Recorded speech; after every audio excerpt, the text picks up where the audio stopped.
for taking the time to talk with me today. My pleasure. Yeah. I guess we'll start with some more obvious questions. What excited you about Untitled Horror Film, and how'd you get attached to it? I got attached to Untitled Horror Movie because of Luke Baines and Nick Simon. They had written the script at, I think it was March or April during the pandemic last year, and they called me and said, "Hey, I've adored both of them for years and been friends for years and years, and obviously worked with Luke on Shadowhunters." They called me and said, "Hey, we wrote a script. We've got this idea. We think we can shoot it entirely on Zoom, and you're doing it." And I said, "Okay." I mean, look, we were all at such a point where we were starved for not only social interaction, but some kind of creative exploit of some sort and just a purpose. Truly, I'd organized my house 3 times. I was working out probably far more than was healthy just because I needed something to do and I couldn't sit on my couch anymore. I was aimlessly wandering the hills of Los Angeles just trying to find something to do, and they gave that to me. So it was such a fun experiment and learning process, and I was very excited to be a part. Awesome. Yeah, I was so curious about what it was like filming a movie during the pandemic and what it was like being directed via Zoom. Nick is such a wonderful director that I don't know how he kept it organized. Having done a bit of director shadowing myself, we were all on Zoom together for a lot of the scenes. So essentially, he had 6 cameras to watch at any one point in time, which is a lot. I mean, when I've shadowed, it's hard to keep track of 2 sometimes, and there's a lot going on. So he's a mastermind in and of himself to be able to do that. But it made the shooting process so much fun because we were all learning and figuring it out together. It was equally as terrifying given the fact that I've gleaned little bits of knowledge over the years from some amazing crews that I've worked with that have been kind enough to teach me and answer questions and do those things. But it's a lot different to observe and understand something on set that's technical as opposed to doing it yourself for the first time while you're shooting a movie.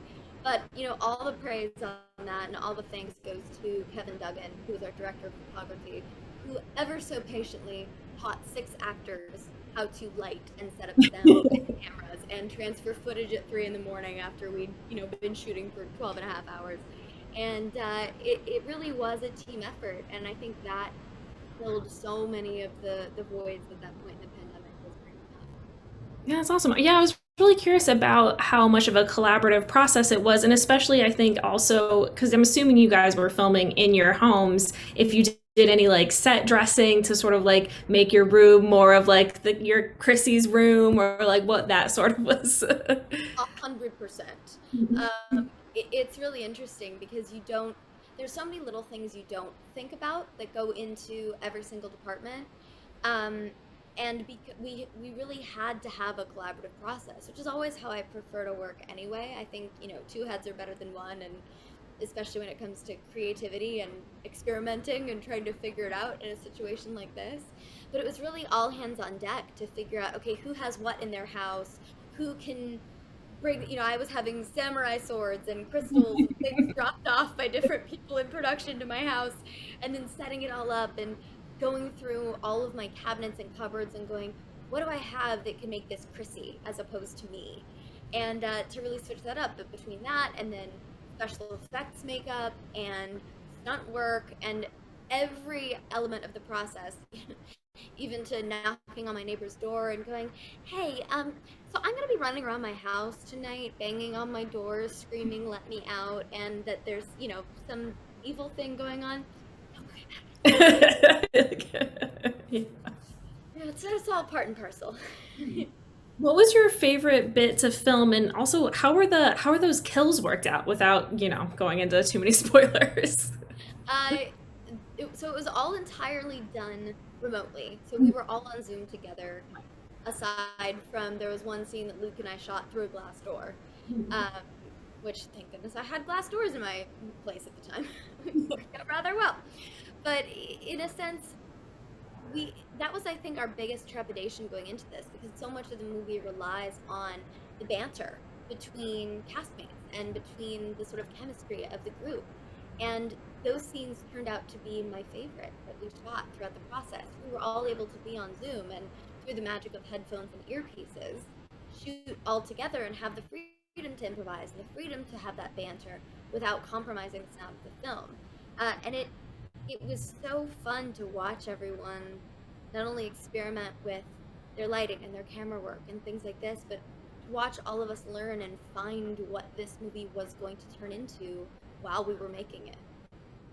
That's awesome. Yeah, I was also really curious because there's so many sort of like archetypes and tropes of both like classic slasher films and also like Hollywood, because it's like it's got that sort of parody level going as well. And especially with your character with Chrissy, I thought it was so interesting the ways that she sort of subverted but also played into some of those horror and Hollywood tropes. And I was wondering if you would talk about how you approached playing her. Well, it's interesting you asked that because that's exactly what we were aiming to do, is to have a sort of horror comedy that straddled the two genres, but also a little satirical wink to the things that we all love about this industry and the weird ways in which it works. But, essentially we wanted to create characters that seemed like archetypes on the surface, but had so much more to them, especially when they're confronted with this situation. And with Chrissy, I think my real key to accessing and figuring out who she was the fact that she commits. No matter what she's doing, whether it's her belief system or her job or her image or her Instagram or her friends, she commits 112% to whatever she's doing. And she's the most well intentioned, but probably most underinformed individual in the film. And, best laid plans lead to ruin in this sense. But it made for a lot of fun to play her, given the fact that I was allowed to really go there in any one of the situations. Awesome. Did you find any sort of similarities within yourself? You're like, oh yeah, this is something Chrissy and I have in common, or I am definitely the sort of actor that will try anything, and I will commit to the bit till the bitter end, whether it's a funny bit, a scary bit, or anything in between. If you ask me to try something crazy, I'll try it once. Why not? Because if you don't try, you never know. And if you don't commit, then why do it in the first place? totally. And I guess as like a final question, what are you most excited for audiences to see in this movie? What I love about this film is that if you're watching it, you probably know at least one or two of us from another project. And you've seen us play particular kinds of characters over the years.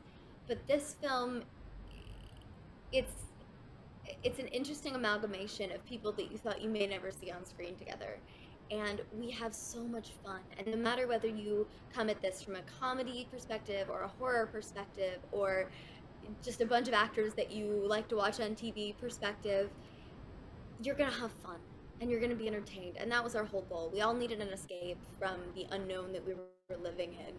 So why don't you watch a bunch of wayward actors try and escape from their current unknown? Awesome. Well, thank you so much. I really enjoyed it. I'm looking forward for the release. Thank you so much. Appreciate it. Bye.